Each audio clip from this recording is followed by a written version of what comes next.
So very good morning everyone and I welcome you to 5 AM UPSC crack problem series के अंदर। If you are preparing for civil service examination और problems context में देखा जाए तो ये बहुत बहुत इंपॉर्टेंट है। कल आपका सेशन किसी कारणवश नहीं हो पाया है। बहुत रेयर होता है कि हमारा कोई सेशन मिस होता है, लेकिन चलो लेट्स कंटिन्यू विद जो रेगुलर चल रहा है। So with Aldabra rail consider the following statement. Aldabra rail is a subspecies of white-throated rail, that is जो कि एक इंडिजिनस टू आइलैंड है सदर्न इंडियन ओशन रीजन के अंदर। मतलब एक आइलैंड है सदर्न इंडियन ओशन रीजन में, वहाँ पे एक सब स्पीसीज है ये। ये क्या है, it is build upon large land bodies, फिर possibly triggered by overcrowding and lack of food. Aldabra rail is in fact the only flightless rail that will still survive in the Indian Ocean, जो कि Indian ocean region में survive कर रही है।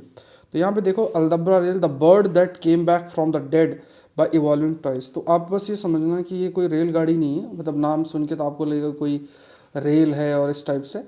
तो ये क्या है, एक बर्ड है। ये बर्ड है एंड ये आपको ध्यान में रखना है कि ये जो बर्ड है बेसिकली कई कुछ आइलैंड्स हैं आपके इंडियन ओशन रीजन के अंदर, वहाँ पे ये आपकी रहती है। And like because of certain, जैसे मान लो किसी एक जगह प्रेजेंट, वहाँ ओवर क्राउडिंग हुई, फूड की अवेलेबिलिटी नहीं है, तो इन आइलैंड्स में चली गई है। ये फ्लाइटलेस रेल है, मतलब ये ज़्यादा उड़ नहीं सकती है और स्टिल इंडियन ओशन रीजन में ये आपकी सर्वाइव करती है। So there were no predators on the atoll. Atoll क्या होता है, जैसे लक्षद्वीप है, लक्षद्वीप क्या है, वो एटॉल पे है, कोरल रीफ का एक फॉर्म होता है, तो उसे हम एटॉल शब्द उसके लिए यूज़ करते हैं। Rendering the birds ability to fly unnecessary, so they lost it. क्योंकि कोई प्रेडेटर नहीं था तो उड़ने का नहीं, तो धीरे धीरे इवोल्यूशन इसका इस प्रकार से हुआ कि उड़ ही नहीं पाती है अब इसको, मतलब अब उड़ नहीं सकती है। So rail arrived on Aldabra and faced with lack of predator once again lost their flights. So देखो, यही होता है कि प्रकृति का भी एक यही एक नेचर होता है कि आप देखोगे कई सारे जीव होते हैं, कोई ना कोई, चाहे वो जैसे उनके शरीर का वो कलर चेंज कर लेता है, या अगर देखोगे कोई टॉक्सिक सब्सटेंस प्रोड्यूस करता है, कोई कुछ ना कुछ मतलब रहता है। ऐसी सब स्पीसीज़ आपकी है, कई ऐसी स्पीसीज़ रहती हैं। सो ये जो बर्ड है उसने भी धीरे धीरे, क्योंकि इस ऐसे आइलैंड्स में चली गई अल्लाब्रा करके, जहाँ पे इसका कोई प्रेडेटर नहीं था, तो उड़ने की भी जरूरत नहीं रही, और इस वजह से इवोल्यूशन कुछ इस तरीके से इसका हुआ कि फिर इसकी जो एबिलिटी है to fly, it has lost it. तो ये तीनों स्टेटमेंट इसके सही हैं, all the three statements are correct. तो ध्यान में रखना, अल्दब्रा रेल रिसेंटली न्यूज़ में था, तो ये क्या है। नेक्स्ट देखते हैं, फिजिकल डेफिसिट। इसका आंसर करो आप लोग फिजिकल डेफिसिट के ऊपर। Fiscal deficit refers to the shortfall in the government's revenue when compare to its expenditure. सरकार कितना कमा रही है, कितना खर्चा, उसका गैप जो है फिजिकल डेफिसिट है। पहला स्टेटमेंट ये कहता है। जो नेशनल डेट होगा, जो उधारी होती है वो पूरे एक नेशनल लेवल पे, वो क्या है, टोटल जो अमाउंट ऑफ मनी है जो गवर्नमेंट है देश की, that oats lenders at a particular point of time. मतलब वी कैन से कि जो वो देती है पर्टिकुलर पॉइंट ऑफ टाइम पे। यहाँ पे ध्यान रखना, ये स्टेटमेंट है, ठीक है।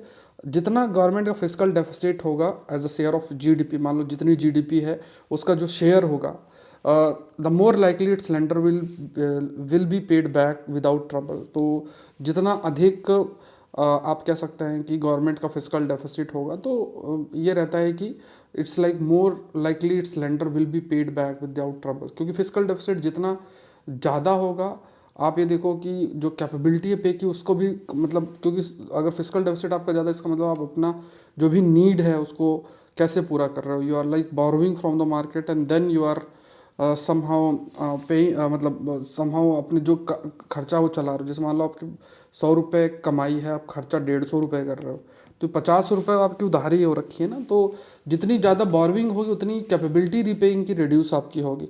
सो हायर गवर्नमेंट फिजिकल डेफिसिट, उसका मतलब होता है ये लेस होगा। यहाँ क्या लिखा, मोर लिखा है ना, तो ये क्या होगा, मोर नहीं होगा, लेस होगा। क्योंकि if you are like if the fiscal deficit is higher, it simply says कि उतना आप बोरो कर रहे हो। तो अगर आप इतना बोरो कर रहे हो और फिजिकल डेफिसिट भी हाई है, तो द एबिलिटी और द कैपेबिलिटी टू रीपे वो थोड़ा सा कम आपका सामने आता है। तो ये वाला गलत है, बाकी दोनों स्टेटमेंट आपका सही है। तो यहाँ पे आंसर क्या होगा, ए होगा, दैट इज़ 1 and 2। तो ये भी देखोगे, ये न्यूज़ आपकी, this news is from Hindu only. Why does the fiscal deficit matter, आखिर फिजिकल डेफिसिट क्यों मैटर करता है? एक तो डायरेक्ट रिलेशनशिप है गवर्नमेंट के फिजिकल डेफिसिट और इन्फ्लेशन के बीच में। हाई फिजिकल डेफिसिट जो है ये एडवर्सली अफेक्ट कर सकता है ability of the government to manage its overall public date.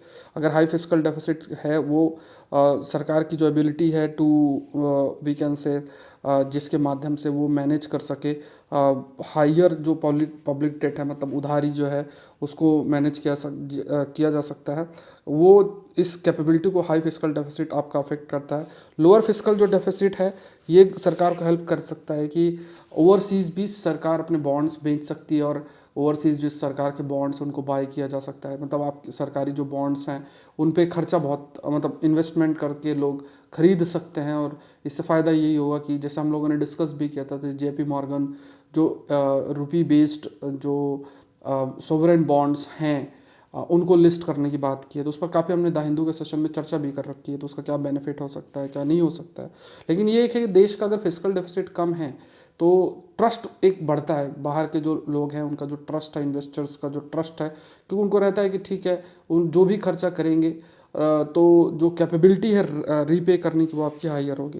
So when a country's government runs persistently high physical deficit, तो इससे क्या होगा कि इससे इन्फ्लेशन भी हाई हो सकता है, हाई इन्फ्लेशन भी आपका हो सकता है क्योंकि क्योंकि देखो 100 रुपये कमा रहे हो 150 खर्चा कर रहे हो, ये फिजिकल डेफिसिट है क्योंकि है ना, तो 50 रुपये तो मार्केट से बोरो कर रहे हो, या फिर आप उसको डेफिसिट फाइनेंसिंग करोगे। आप डेफिसिट फाइनेंसिंग का एक तरीका ये भी है कि आप ज़बरदस्ती के बहुत सारी करेंसी को प्रिंट करके करेंसी मार्केट में ज़्यादा से ज़्यादा लाओगे तो इससे महंगाई भी बढ़ सकती है। तो यहाँ पे पहला स्टेटमेंट सही है, दूसरा भी सही है और तीसरा भी सही है, ऑल 3 स्टेटमेंट यहाँ पे सही है। अच्छा, आपका जो एडवांस करंट अफेयर्स का जो टेस्ट सीरीज़ में चला रहा हूँ तो उसका 17वां जो टेस्ट है वो इस संडे को रात को 9 बजे शेड्यूल्ड है सौरभ पांडे CSE ऐप के अंदर। तो सिर्फ लोग उन्हीं लोग को ज्वाइन ये सब टेस्ट सीरीज़ करनी है जो वो आपका तैयारी कर रहे हैं 2024 की। 25 वालों को नहीं करनी, मैंने पहले भी सारी चीज़ें मना की थी। टेस्ट के revision PDF 15 I think 15 test के रिवीजन PDF ऑलरेडी पड़े हुए हैं, उसमें जो लोग हिस्सा बनेंगे अपना डाउनलोड कर लेना। और आज जो हमारी जो लेक्चर बेस्ड जो करंट अफेयर्स का कोर्स है वो आज से रात के 9 बजे से शुरू हो जाएगा। तो आज से वो उस शुभ घड़ी आ चुकी है और फिर आपको मैं पूरी आज मैं थोड़ा सा ओवरव्यू दूंगा कि हम लोग कैसे अप्रोच करेंगे, कैसे क्या है, क्वेश्चन किस तरीके से आए हैं और हम लोग का क्या सब रहेगा। वो सारा एक जो आपकी क्लास है रात को 9 बजे उस पर हम लोग का डिस्कशन होगा डिटेल के अंदर, तो उसमें सारी जानकारी मैं आपको प्रोवाइड कर दूंगा। ठीक है, तो आज है फुल फ्लेज्ड जो आपकी क्लास है जिसमें कंटेंट जो आपको मिलना स्टार्ट हो जाएगा, वो फिर मंडे से आपको मिलना स्टार्ट हो जाएगा, लेकिन क्लास आज भी है। उत्तराखंड यूनिफॉर्म सिविल कोड की बात करें 2024, इसने प्रपोज किया कुछ चेंजेस जो हैं मैरिज अडॉप्शन रिलेटेड एस्पेक्ट में। बिल ने रजिस्ट्रेशन जो मैरिज का है और डाइवोर्स का compulsory with retrospective application. Under the bill unregistered जो मैरिज है इट रिमेन्स वैलिड।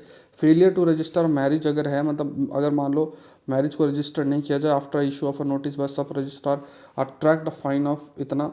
ठीक है, prohibition on bigamy has been extended to all community, है ना, बाईगेमी मतलब 2 शादियाँ कर रहे तो उसको सारी कम्युनिटी में उसको इंक्लूड किया गया। सो ये क्या कहा गया है कि the bill has made the register, यहाँ पे पहला जो स्टेटमेंट है there is no requirement of notice and objection for registration of marriage upon registration. The registration of marriage is open to public inspection although this may have been introduced with the intent to prevent bigamy and fraudulent marriage। ये चीज़ है। फिर यहाँ पे लिखा है कि फिर यहाँ पे लिखा हुआ है कि ये जैसे ये अमाउंट है ना तो बहुत ज़्यादा, ये अमाउंट बेसिकली 25,000 है। ये अमाउंट जो मेंशन है दैट इज़ अराउंड 25,000 है। तो ये वाला स्टेटमेंट गलत है। उसके बाद बाकी दोनों स्टेटमेंट आपके सही हैं कि ये सारी कम्युनिटी के लिए एक्सटेंडेड है, कोई भी कम्युनिटी बाईगेमी नहीं कर सकती। एंड जो रजिस्ट्रेशन है मैरिज का, decree of divorce compulsory with retrospective application, तो मैरिज का रजिस्ट्रेशन को भी कंपलसरी आपका किया गया। तो यहाँ पे फर्स्ट और थर्ड स्टेटमेंट सही है, आंसर ओनली 2 है। तो इसमें देखो UCC के सारे प्रोविजंस तो अभी ऐसे तो आपको रीड नहीं करने हैं कि आखिर क्या क्या प्रोविजंस हैं, बट अगर आप रीड करना चाहते हो तो आप बिल्कुल कर सकते हो। मैं शेयर कर दूंगा तो उसमें आप लोग अपना रीड कर लेना। जैसे मैरिज में बी सोलमनाइज्ड थ्रू सेरेमनीज और rituals applicable to the parties to the marriage. Prohibition of bigamy has been extended to all community. Enforcement of any custom imposing condition on remarriage between divorced spouses is criminalized. तो ये सब ऐसे कुछ points हैं जो कि इसके अंदर मेंशन्ड है और ये सभी पे लागू होगा, ऐसा नहीं किसी एक कम्युनिटी पे लागू होगा। तो ये क्या दो स्टेटमेंट इसमें सही है। ये आपका इंडियन एक्सप्रेस का टॉपिक है। नेक्स्ट देखते हैं consider following statement. Hydrothermal system. Hydrothermal system जो है it occur in area having high heat fluxes both on continents near convergent plate boundary and on ocean floors near the mid ocean increase. मतलब देखो ये कहा गया कि ये एक ऐसा सिस्टम जैसा जो प्लेट्स होती हैं, दो प्लेट्स आपके मिलती हैं ऐसे करके, there is a convergent plate boundary, बीच में रिज है, मिड ओशनिक रिज है, वहाँ पे ये system hydrothermal system basically create होता है। जो फॉर्मेशन है require the existence of three important component. इसमें फ्लूइड है, हीट है और उसके बाद परमिबिलिटी है through rocks so that fluid can circulate. मतलब इसमें अगर देखा जाए तो इसमें फ्लूइड भी है, हीट भी है और परमिबिलिटी थ्रू रॉक, मतलब रॉक से पास भी हो सकती है जिससे कि फ्लूइड सर्कुलेट हो सकता है। तो जैसे मान लो रॉक है, रॉक के और कुछ ऐसे स्पेसेस और सारी रहती है जिससे कि फ्लूइड मूव करेगा और उससे हीट भी एक से दूसरी जगह सर्कुलेट कर सकती है। उसके बाद जो हाइड्रोथर्मल सिस्टम है ये वॉल्केनिक जो एक्टिविटी उससे एसोसिएटेड है, जैसे गीजर्स में आइसलैंड में, येलोस्टोन नेशनल पार्क में, नॉर्थ आइलैंड और न्यूजीलैंड यहाँ पे देखने को भी आपको मिलता है। तो तीनों स्टेटमेंट इसमें सही है। तो कुल मिला के ये है कि जैसे ये जो फ्लूइड प्रेजेंट है नीचे जिसमें हो सकता है लावा या इस टाइप का, तो वॉल्केनिक एक्टिविटी से जो जनरेट होता है तो उसके मूवमेंट से ही ख़ास तौर से जैसे मान लो ऊपर पानी है तो वो गर्म होता जाएगा, रॉक जो है वो गर्म होती रहेगी। तो यहाँ पे तीनों ही इसके अंदर सही हैं। तो hidden hydrothermal world was just discovered under a legendary lake. Next देखते हैं मेकॉन्ग रिवर पे है।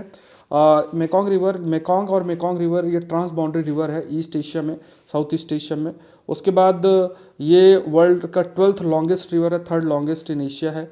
From its head water in Tibetan plateau, river जो है south west China, India, Myanmar, Laos, Thailand, Cambodian, southern Vietnam यहाँ पे आपका located है। तो कितने स्टेटमेंट्स आपके करेक्ट है, फिर कितने स्टेटमेंट्स आपके करेक्ट है। तो यहाँ पे from its head water in Tibetan plateau जो रिवर है ये आपका है run through south west China, जहाँ है ना साउथ वेस्ट चाइना, म्यांमार है, लाओस है, थाईलैंड है, कंबोडिया है, सदर्न वियतनाम है। तो ये स्टेटमेंट है। सो इसका जो हेड वाटर है, हेड वाटर कहाँ है, तिब्बतन प्लेटू में। तो ये क्या है तिब्बतन प्लेटू पे है। उसके बाद रिवर जो है it runs through the south west China where it is officially called Lancang river, जहाँ पे लेकांग रिवर कहते हैं। एंड देन फिर आपका ये देखो यहाँ पे इंडिया लिखा है, तो इंडिया में तो कैसे जाएगी, मतलब थोड़ा ध्यान से देखना चाहिए आपको, रीड करना चाहिए। बाकी सही सिर्फ इंडिया नहीं है यहाँ पे। तो यहाँ पे फर्स्ट और सेकंड स्टेटमेंट इसके सही हैं। तो ये एक तो ट्रांस बाउंड्री रिवर है ईस्ट एशिया और साउथ ईस्ट एशिया की, तो ये आप देख सकते हो हिंदू का ही टॉपिक है। फिर देखते हैं कैंडिड ऑरिस करके है। सी ऑरिस क्या है, ये पहला आइडेंटिफाइड 2009 में जापान के अंदर patient year secretion. Candid orris एक टाइप ऑफ ईस्ट है जो कि सीरियस इन्फेक्शन कॉज कर सकता है हॉस्पिटल में ख़ास तौर से, और ये काफ़ी ज़्यादा कंसर्न भी हो जाता है क्योंकि बहुत सारी ऐसी जो एंटी फंगल दवाइयाँ हैं इस पर कोई असर नहीं पड़ता है। तो ये रेजिस्टेंस इसने डेवलप किया। तो ये कैंडिडा ऑरिस बेसिकली आप ये मानो कि 2009 में जापान में इसको आइडेंटिफाई किया गया था, और जैसे जो पेशेंट है उसकी ईयर्स के सिक्रेशन में ये आपका प्रेजेंट था। और जो ये है ये आपकी एक प्रकार के ईस्ट है, और ईस्ट भी आप माइक्रो ऑर्गेनिज्म या मानो, एंड हॉस्पिटल्स में जनरली आपका होता है। और ये इस पर कोई दवा का असर नहीं पड़ रहा है, मतलब जो भी दवा एंटी फंगल मेडिकेशन उसका फ़र्क नहीं पड़ रहा है। तो ये फैक्ट है। तो तीनों स्टेटमेंट इसमें आपके सही हैं। तो ये आप देखोगे हिंदुस्तान टाइम्स की न्यूज़ है। देखो सब जगह से कंटेंट आपका कवर हो रहा है, फोकस करते जाओ, इस सीरीज़ को मिस नहीं करना, पार्टिसिपेशन आप अच्छा रखें। और नेक्स्ट देखते हैं whip of the house. Parliamentary parlance, whip का मतलब होता है both return order to the member of the party in the house और बाय सर्टेन डायरेक्शन और designation official of the party who is authorized to issue such direction. The term is derived from the old British practice of whipping in lawyer to follow the party line. The whip may require the party member to be present in the house for an important vote, or they vote only in particular way ही वो wait कर। देखो simple सा ही है, आप खुद answer करना है इसका। विप का क्या मतलब होता है? जैसे मान लो पार्लियामेंट में है, पार्लियामेंट में आपके जो पार्लियामेंट्री अफेयर मिनिस्टर्स होते हैं तो सरकार के द्वारा जो इनकी सरकार तो अपना वो विप जारी करते हैं। विप में मतलब कि कहाँ क्या वोट करना है कैसा, तो वो सारी जानकारी जो है वो दी जाती है और उसी को फॉलो किया जाता है। अगर मान लो किसी फॉलो नहीं करता है कोई तो उसको एंटी डिफेक्शन लॉ भी उन पर लागू किया जा सकता है। तो आप कंटेंट मतलब आप कोशिश करो इसका आंसर करने में कमेंट सेक्शन में what will be the answer. ठीक है, तो BJP issue whip to its Lok Sabha MP to be present in the house, house में प्रेजेंट रहने की बात किया। ठीक है, तो आज से हमारा आज से जो कोर्स है आपका detailed course on current affairs का, ये आपका शुरुआत रात को 9 बजे से हो रही है। प्लीज़ इसको मिस नहीं करना। अगर आप 24 की तैयारी कर रहे हैं तो बिल्कुल मिस नहीं करना। आज भी शायद 30% ऑफ वाला है तो आप देख लेना। उसके बाद सौरभ पांडे UPSC.com पे जाके Saurabh Pandey CSE app download करके कर सकते हैं। और CSET की भी क्लासेस लगातार चल रही। CSET अभी तक ज्वाइन नहीं किया है तो बिल्कुल आप हिस्सा बन सकते हैं। और बाकी हमारे क्लासेस कंटेंट चलता रहेगा। अब मैं आप लोग के लिए और भी काफ़ी चीज़ें स्टार्ट करने जा रहा हूँ। और सबसे पहले 1-2 दिन के अंदर हमारी जो पॉलिटी है वो शुरू हो जाएगी। तो पॉलिटी की क्लासेस बढ़िया तरीके से आपकी शुरू हो जाएंगी जिसमें मैं आपका लक्ष्मीकांत को कवर करूँगा। तो आज के लिए इतना है। आई होप ये सेशन आपके लिए हेल्पफुल रहा होगा। Thank you everyone, thank you.